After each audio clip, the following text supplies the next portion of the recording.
पंचायत के लिए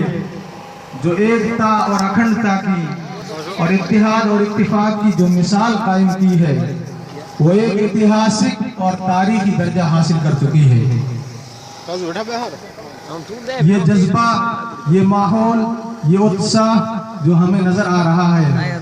शायद हम में से किसी ने ये नहीं सोचा था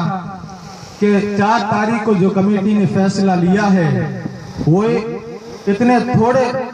वक्त में और कम समय के अंदर एक मजबूत और मुस्तहकम ताकत के तौर पर उभर कर इस तरह से सामने आ जाएगा। ये ख्याल और ये तसव्वुर हमारा किसी का नहीं था, लेकिन ये दर हकीकत आप लोगों की ईमानदारी और वफादारी और सच्चाई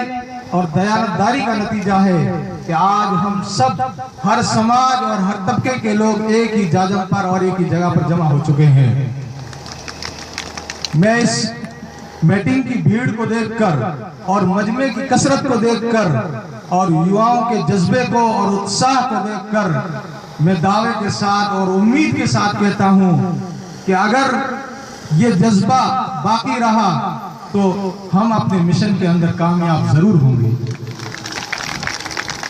अगर हम एक हो जाएं तो बन सकते हैं खुर्शीद मुबीन, अगर हम एक हो जाएं तो बन सकते हैं खुर्शीद मुबीन, वरना इन बिखरे हुए तारों से कोई बात बनने वाली नहीं है। जिस तरह से बिखरे हुए तारों से सूरज का वजूद नहीं होता और जर्रों को आफताब नहीं बनाया जा सकता और टूटे हुए दिलों से मोहब्बत को नहीं सींचा जा सकता, इसी तरह से एकता और अखंडता के बगैर और इत्तेहाद और इत्तिफाक के बगैर कभी मंजिल को नहीं पाया जा सकता। दूसरी बात यह है कि अंग्रेजी के अंदर एक कहावत मशहूर है जिसका मतलब यह है कि मोहब्बत में और प्यार में और सियासत में और राजनीतिक के अंदर हर चीज जायज है। इसलिए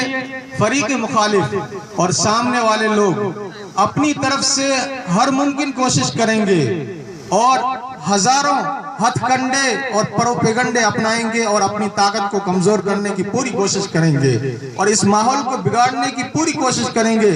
लेकिन हमें संजीदगी के साथ में, इत्मीनान के साथ में और वसअत नजरी के साथ में इसका मुकाबला करना है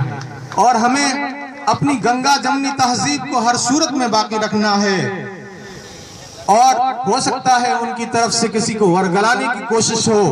किसी को फुसलाने की कोशिश की जाए, लेकिन हमें इन चीजों से नहीं डरना। निडर हो के जीना, उसूलों पे मरना, निडर हो के जीना, उसूलों पे मरना, जिसे ठीक समझो वही कर गुजरना।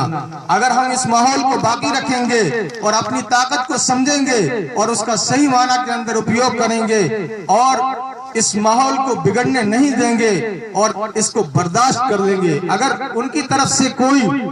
चीज पैदा हो जाए तो हमें संयम से काम लेना है, संजीदगी से काम लेना है।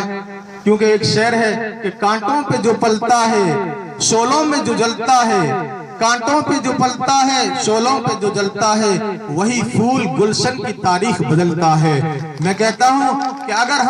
हमने कांटों को बर्दाश्त कर लिया और अगर हम जो है शोलों के ऊपर अपने कदमों को रखना सीख लेंगे तो इस मर्तबा तारीख ही नहीं बदलेगी बल्कि तकदीर भी बदलेगी।